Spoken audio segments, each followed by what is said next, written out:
kaidah dan etika keilmuan yang dikukuhkan dan ditaati oleh masyarakat keilmuan. Karya ilmiah adalah karya tulis atau bentuk lainnya dalam bidang ilmu pengetahuan, teknologi, atau seni yang ditulis atau dikerjakan sesuai dengan tata cara ilmiah dan mengikuti pedoman atau konvensi yang telah disepakati atau ditetapkan. Karya ilmiah adalah karangan ilmu pengetahuan yang mengkaji fakta umum dan tulis menurut metodologi yang baik dan benar.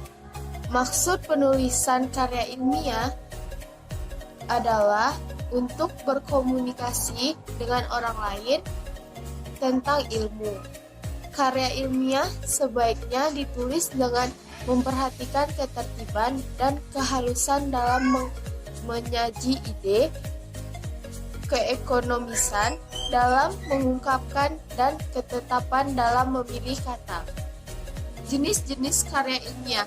Yang pertama, makalah. Makalah adalah karya ilmiah yang berisi pembahasan masalah berdasarkan data di lapangan bersifat empiris. Makalah sebagai uraian tertulis yang membahas suatu masalah tertentu yang dikemukakan untuk mendapat pembahasan lebih lanjut.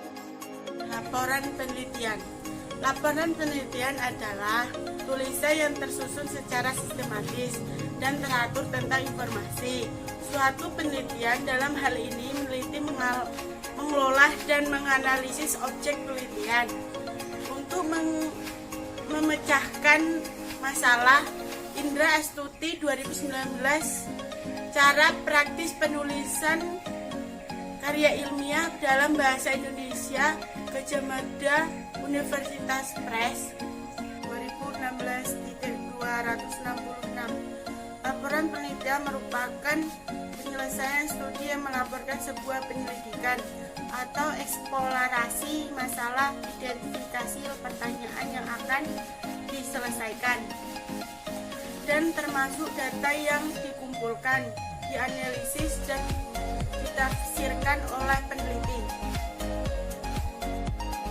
Jenis karya ilmiah selanjutnya adalah skripsi. Skripsi adalah istilah yang digunakan di Indonesia untuk mengilustrasikan suatu karya ilmiah berupa paparan tulisan hasil penelitian sarjana atau S1 yang membahas suatu permasalahan atau fenomena dalam bidang ilmu tertentu dengan menggunakan kaidah-kaidah yang berlaku. D. Tesis. Tesis adalah salah satu syarat yang harus dipenuhi sebagai bagian untuk mendapatkan gelar pada jenjang strata 2 atau S2 atau master. Melalui tesis, mahasiswa diberi kesempatan untuk menunjukkan bahwa dia dapat membuat suatu sintesis baru atau penerapan pengetahuan yang sudah ada, kemudian melaporkan secara tertulis. E. Disertasi. Disertasi merupakan karya ilmiah hasil penelitian mandiri untuk melengkapi syarat guna memperoleh gelar doktor atau S3. Disertasi berisi pembahasan suatu dalil yang dapat dibuktikan oleh penulis berdasarkan data dan fakta empiris dan analisis yang merenik terinci. Dengan kata lain, disertasi merupakan karya ilmiah yang berisi temuan baru. Topik disertasi disesuaikan dengan bidang ilmu yang sedang ditempuh oleh mahasiswa yang bersangkutan. Disertasi disusun di bawah bimbingan promotor dan CEO promotor. Baiklah, untuk jenis karya ilmiah yang keenam adalah jurnal. Dalam sebuah kutipan mengatakan, jurnal adalah terbitan berkala yang berbentuk pamflet berseri berisi bahan ilmiah yang sangat diminati orang pada saat diterbitkan. Jurnal merupakan karya ilmiah hasil penelitian yang diterbitkan atau dipublikasikan untuk memastikan kualitas ilmiah pada jurnal yang akan diterbitkan. Biasanya, jurnal tersebut harus melalui proses review. Artikel dalam jurnal biasanya berisi tentang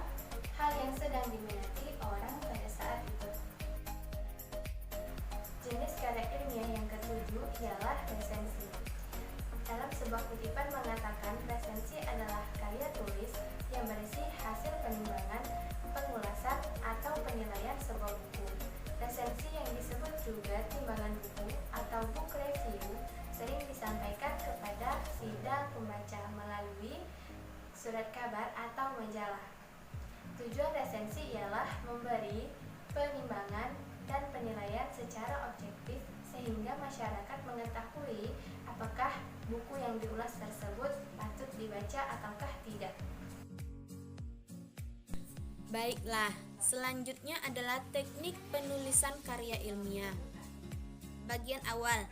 Bagian ini mencakup halaman sampul depan, halaman judul, halaman persetujuan, pernyataan keaslian karya ilmiah, kata pengantar atau prakata, daftar isi, daftar tabel, daftar gambar, daftar lampiran, daftar arti lambang, dan intisari. Bagian utama. Bagian utama atau bagian tubuh karya ilmiah terdiri dari bab-bab berikut. 1. Pendahuluan. 2. Landasan teori. 3. Metode penelitian. 4. Hasil penelitian dan pembahasan. Dan 5. Kesimpulan. Dalam masing-masing bab sangat memungkinkan terdapat beberapa subbab dan anak subbab yang menjelaskan hal-hal yang terkait dengan arah dan tujuan dari penelitian yang dilakukan. Bagian akhir. Bagian akhir memuat daftar pustaka dan lampiran. Daftar pustaka. Daftar pustaka memuat seluruh dan berbagai jenis pustaka yang diacu dalam penelitian. Penjelasan secara khusus dan detail untuk penulisan daftar pustaka yang diambil dari berbagai jenis sumber dapat dilihat pada bagian penulisan daftar pustaka. Lampiran. Lampiran memuat data atau keterangan lain yang berfungsi untuk melengkapi uraian yang telah disajikan dalam bagian utama karya ilmiah. Format lampiran disesuaikan dengan kebijakan pembimbing dan kebutuhan penelitian. Peneliti tidak harus selalu menampilkan lampiran dan bentuk cetak atau hard copy, tapi dapat juga melampirkan dokumen dalam bentuk elektronik atau soft file.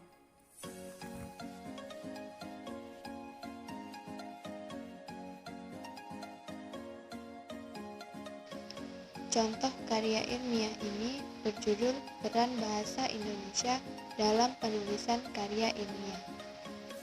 Di dalamnya membahas tentang bagaimana peran bahasa Indonesia dalam penulisan karya ilmiah. Dengan pendahuluan, bahasa merupakan kunci untuk membuka wawasan dan pengetahuan. Bahasa Indonesia dikenal sebagai bahasa aglutinatif, artinya kosakata dalam bahasa Indonesia dapat ditempeli dengan bentuk lain, yaitu imbuhan. Imbuhan mengubah bentuk dan makna bentuk dasar yang dilekati imbuhan itu. Karena sifat itulah, imbuhan memiliki peran yang sangat penting dalam pembentukan kata bahasa Indonesia. Penelitian ini menggunakan metode tinjauan literatur. Pembahasan topik didasarkan pada pendapat-pendapat ahli dan hasil-hasil penelitian terdahulu yang berhubungan dengan topik yang dibahas. Dengan tinjauan pustaka, menurut Alex dan H.P.H. Ahmad dalam kutipan Netlu DKK 2015 menyatakan bahwa bahasa Indonesia dinyatakan berkedudukan sebagai bahasa negara pada tanggal 18 Agustus 1945. Di dalam pembahasan, karya tulis ilmiah atau akademik menuntut kecermatan dalam penalaran dan bahasa. Dalam hal bahasa, karya tulis semacam itu, termasuk laporan penelitian, harus memenuhi ragam bahasa standar atau formal, bukan bahasa informal atau pergaulan. Ada yang menyebutkan beberapa aspek yang harus diperhatikan dalam karya tulis ilmiah berupa penelitian, yaitu bermakna isinya, jelas uraiannya, berkesatuan yang bulat, singkat dan padat, memenuhi kaidah kebahasaan, memenuhi kaidah penulisan dan format karya ilmiah, komunikasi secara ilmiah. Kesimpulan, Dalam menulis karya ilmiah, sebaiknya mengutamakan kata-kata atau kalimat yang sesuai dengan kaidah dan bahasa yang penuturannya terpelajar dengan bidang tertentu. Ini berguna untuk menghindari karya ilmiah tidak terikat oleh waktu. Dengan demikian, ragam bahasa penulisan karya ilmiah tidak mengandung bahasa yang sifatnya konseptual. Oleh karena itu, pengajar perlu memperhatikan kaidah yang berkaitan dengan pembentuk istilah. Pedoman untuk pembentukan istilah atau PUPI yang dikeluarkan oleh Pusat Pembinaan Bahasa Indonesia merupakan sumber yang baik sebagai pedoman dalam memperhatikan hal-hal tersebut.